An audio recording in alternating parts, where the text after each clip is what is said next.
Olá, pessoal! Nesse vídeo, nós vamos corrigir as 5 questões de processo do trabalho. 5 questões de processo do trabalho que versam só sobre a reforma trabalhista. Desde que a reforma entrou em vigor, não há prova de processo do trabalho sem ela. Cai na primeira fase, cai na segunda fase do exame de ordem, nos concursos também. Então, a reforma trabalhista é o tema do momento. Nesse vídeo, nós vamos falar de 5 temas. Vamos corrigir questões que envolvam prazos no processo do trabalho, que envolvam revelia, a terceira questão vai versar sobre a exceção de incompetência, a quarta questão sobre depósito recursal e a quinta sobre custas no processo do trabalho, quando o reclamante não comparece em audiência. Vamos lá? Bem. Primeira questão diz, Eliane move reclamação trabalhista. O momento processual vamos colocar dentro do quadrado para manter a mente conectada com a questão, para destacar os pontos importantes de maneira inteligente. Em face de sua ex-empregadora, empresa Limpa Tudo Limitada e da concessionária de veículos Andebem Limitada, contra 2 empresas. Encerrada a instrução processual, foi proferida a sentença. Atenção, atenção. Julgando procedente em parte os pedidos e condenando a concessionária como responsável subsidiária no pagamento das verbas deferidas à reclamante, que não obteve êxito em seu pedido de danos morais. A reclamante perdeu o dano moral. No tocante aos prazos processuais e já esgotado o prazo para interposição de embargos de declaração, segundo a jurisprudência do TST, bem como a Lei 13.467 de 2017. Assinale a alternativa correta. O que você precisa saber aqui? Você tem uma reclamação trabalhista movida contra 2 empresas. Você tem um litisconsórcio passivo.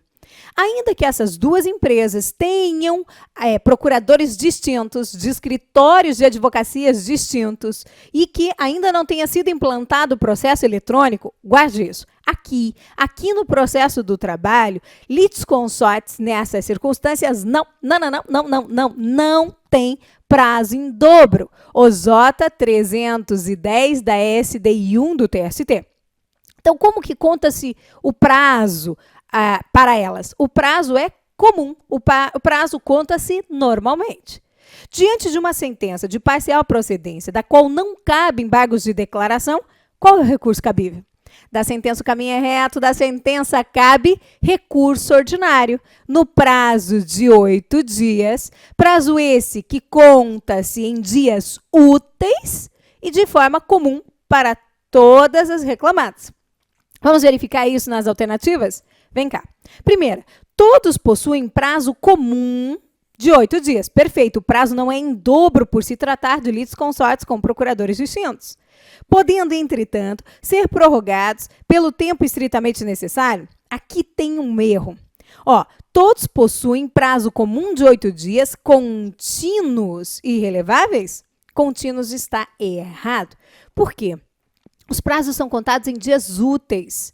E o oposto da contagem de prazo em dias úteis é a contagem de forma contínua, que inclui o sábado, que inclui o domingo, que inclui o feriado, quando o prazo já iniciou. Então, e essa palavra contínuos torna a alternativa incorreta. Os prazos são contados em dias úteis. Alternativa falsa. Vamos para B. Eliane possui prazo de 8 dias úteis, perfeito, mas as reclamadas possuem prazos sucessivos após o prazo de Eliane de 8 dias úteis para a interposição do recurso ordinário, tendo em vista que são litisconsortes passivos com procuradores distintos, devendo cumpri-los, primeiramente a empresa Limpa Tudo e posteriormente a concessionária de veículos?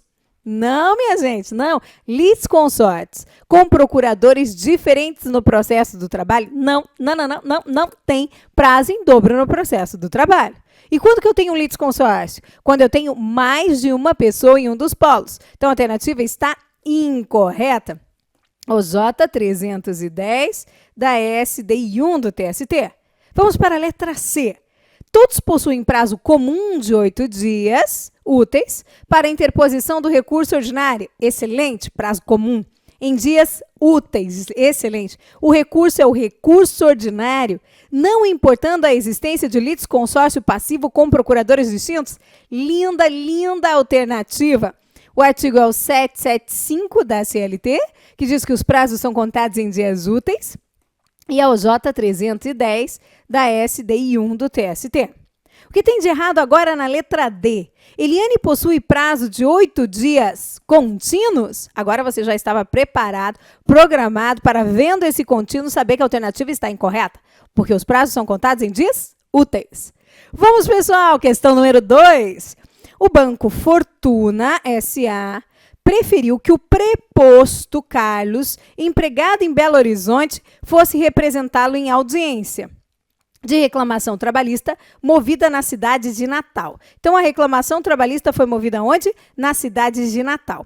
Carlos se encantou com as praias do local e chegou atrasado para a audiência una, tendo comparecido o advogado da empresa munido de procuração e juntando contestação oportunamente.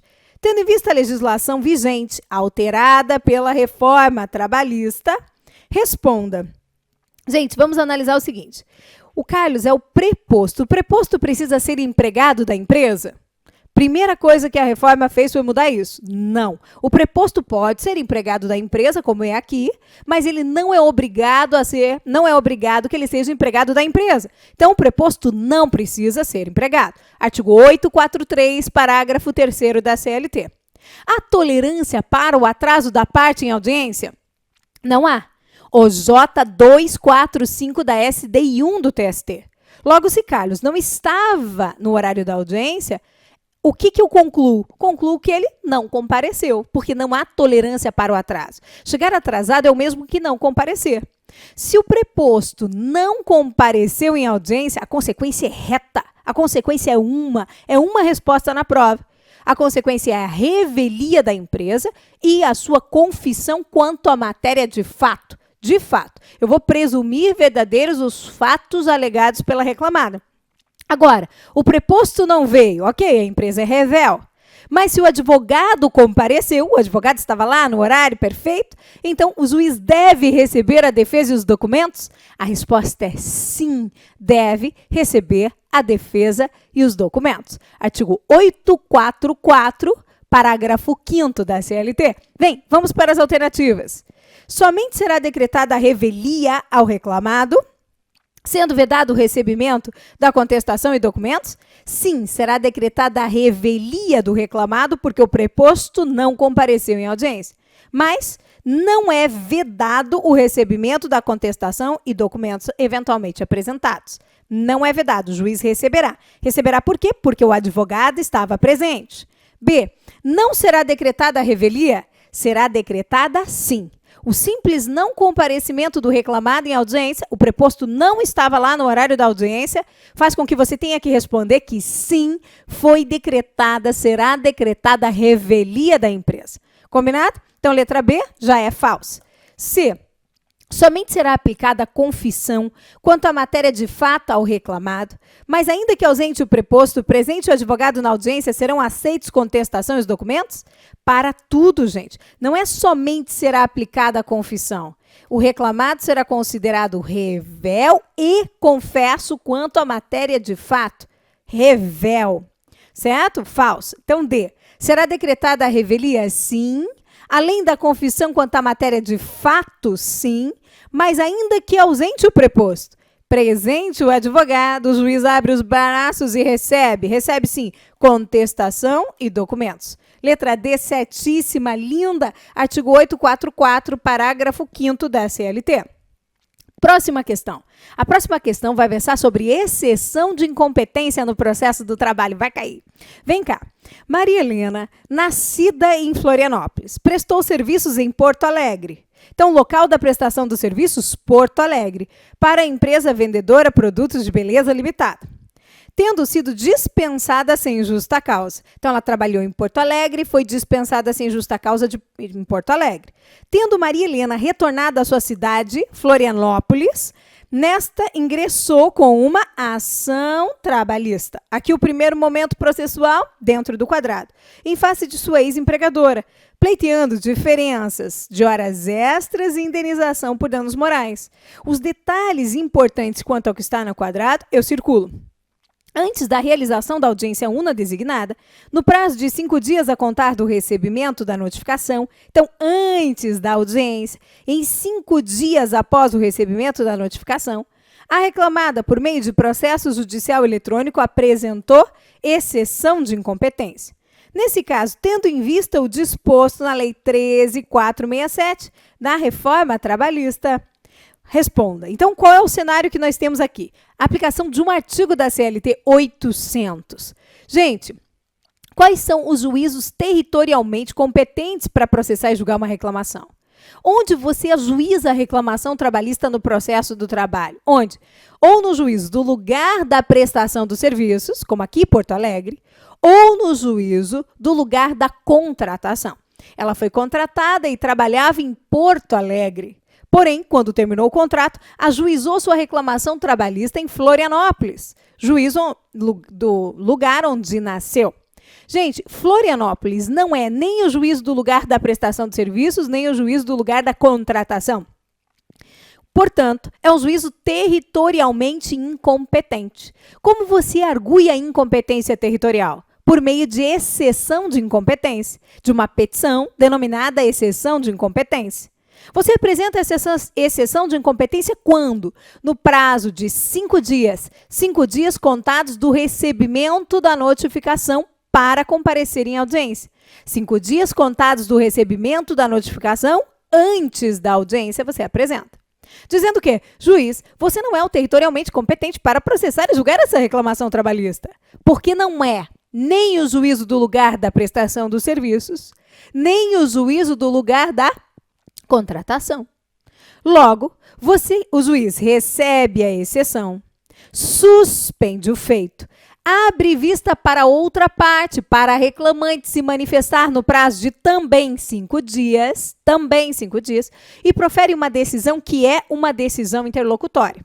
Se ele reconhecer que ele não é um competente, vai determinar a remessa dos autos para o juízo territorialmente competente, que no caso aqui é Porto Alegre, onde será marcada a audiência e apresentada a contestação e ocorrerá a instrução já perante o juízo territorialmente competente.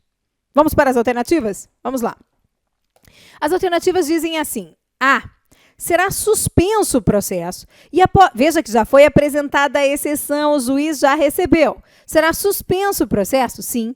E após cumpridas as formalidades legais, será decidida a exceção de incompetência territorial, quando o processo retomará seu curso, com a designação da audiência e a apresentação da defesa e instrução perante o juízo competente? Sim. Essa já é a alternativa correta, artigo 800 da CLT. B. A exceção de incompetência territorial só pode ser apresentada na audiência una? Errada, erradíssima. Ela é apresentada no prazo de 5 dias, contados do recebimento da notificação antes da audiência. Essa alternativa já ficou incorreta? C. Somente a exceção de suspeição poderá ser suscitada antes da audiência? Falsíssima. A exceção de incompetência é apresentada no prazo de 5 dias contados do recebimento da notificação antes da audiência. Uma petição, denominada exceção de incompetência. D. O juiz não receberá a exceção de competência territorial, uma vez que a mesma deve ser apresentada em até 5 dias antes da audiência, antes da data da realização da audiência designada? Falso. Essa alternativa é incorreta. É a pegadinha clássica. Perigo aqui. Por quê? É 5 dias, o prazo é curtíssimo. É assim, ajuizada a reclamação, veja bem, ela é distribuída para uma das varas. Quando ela chega na vara do trabalho, automaticamente ele quem? O servidor? Não, o juiz. O juiz? Não, o servidor, o contrário, né? Encaminha uma notificação para que as partes compareçam em audiência no processo do trabalho.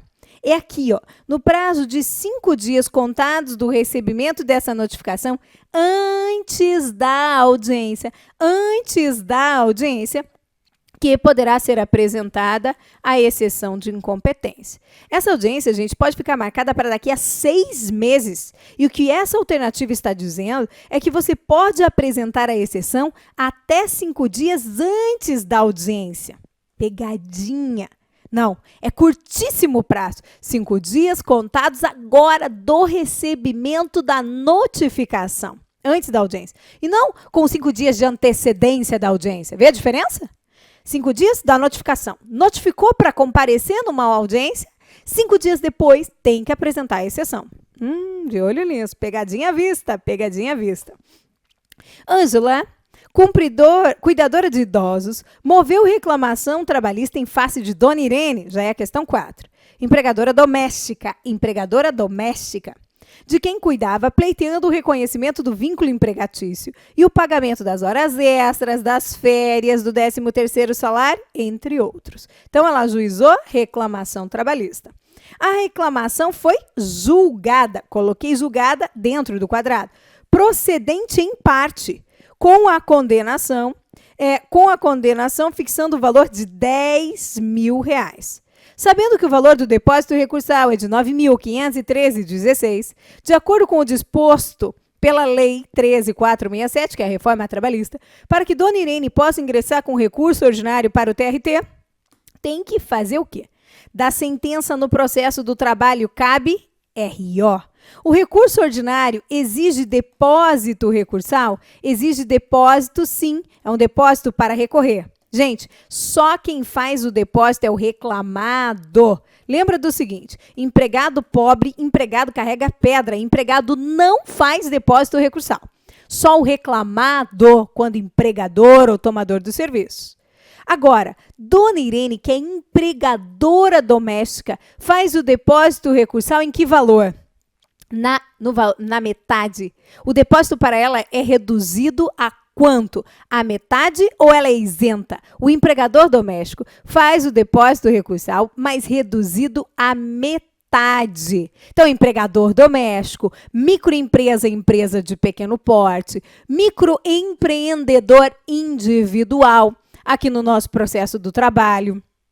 E também, as entidades sem fins lucrativos, fazem o depósito reduzido à metade. Quanto que ela vai depositar? Depositará o valor da condenação, 10.000, ainda não depositado, até o limite do teto estabelecido pelo TST. Então, o teto é de 9.513,16. Até aqui, ela depositaria o menor, 9.513,16. Só que divididos por 2, reduzido à metade, porque se trata de empregadora doméstica. Então, deverá comprovar o depósito recursal de R$ 5.000? Não. Deverá comprovar o depósito recursal no valor de R$ 4.756,58, que é a metade? Sim. Não precisará fazer o depósito recursal? Falso. Tem que fazer o depósito recursal, sim. Deverá comprovar o depósito recursal no valor de 10.000? Não. Então, tem que fazer, só que esse valor será reduzido à metade. Lá no meu Instagram, @ArianaLinhares, mais para trás vai ter passado um tempinho, tem lá um bannerzinho com um quadrinho de depósito recursal. Quem são os isentos e quem faz o depósito reduzido à metade. E lá você vai encontrar aqui a empregadora doméstica. Então, se você tiver tempo, vai lá, olha esse quadrinho, pode ajudar a guardar. Mas perto da prova você olha de novo, certo? @ArianaLinhares, cheio de coisa com Y e 2 N's esse Ariana aí. Certo, gente? 5. Olívia ajuizou reclamação trabalhista em face de sua ex-empregadora, mas não compareceu à audiência una. Então, Olívia ajuizou reclamação, mas não compareceu à audiência una designada, acarretando o arquivamento da ação. É verdade, quando o reclamante não comparece em audiência, o processo é arquivado. O juiz deferiu-lhe os benefícios da justiça gratuita, mas condenou ao pagamento das custas processuais calculadas na forma da lei. Se Olívia tiver a intenção de ajuizar nova reclamação, o que ela terá que fazer? Gente, primeira coisa que eu quero que fique claro na sua mente: a reforma trabalhista não obrigou o beneficiário da justiça gratuita a recolher custas processuais. Então, como regra, ele é isento. Só num caso em que o beneficiário da justiça gratuita terá que recolher as custas. Qual é o caso em que o beneficiário da justiça gratuita terá que recolher custas? Terá que recolher custas processuais quando não comparecer em audiência, abusou, e não puder justificar a sua ausência, apresentar um motivo legalmente justificável para a sua ausência no prazo de 15 dias. Se ela não pode apresentar um motivo legalmente justificável para a sua ausência no prazo de 15 dias, resultado, ela tem que recolher as custas como condição para a propositura da nova reclamação. Está lá no artigo 844, parágrafos 2º e 3º da CLT. Certo, gente? Então, se ela perdeu um ônibus, se ela confundiu o dia da audiência e por isso não compareceu em audiência, esses não são motivos legalmente justificáveis. Tem que recolher as custas para propor a nova reclamação. Quanto a esse tema, nós temos um vídeo tentamos deixá-lo mais leve possível, como tem que ser o processo do trabalho. Esse é um dos nossos valores, transformar o processo do trabalho em algo simples, em algo gostoso para que você possa estudar. Tem um vídeo no nosso canal no YouTube sobre essa questão do não comparecimento do reclamante em audiência, que a nossa equipe editou, e tá também no Instagram. Procura lá, você vai gostar para revisar mais perto da prova. Certo, gente? Chegamos ao fim. Espero que você tenha se saído bem nas questões. Ou, pelo menos, que quanto ao que você errou, não lembrava, você tenha absorvido para fazer uma excelente prova. Até mais, minha gente. Um grande beijo. Tchau, tchau.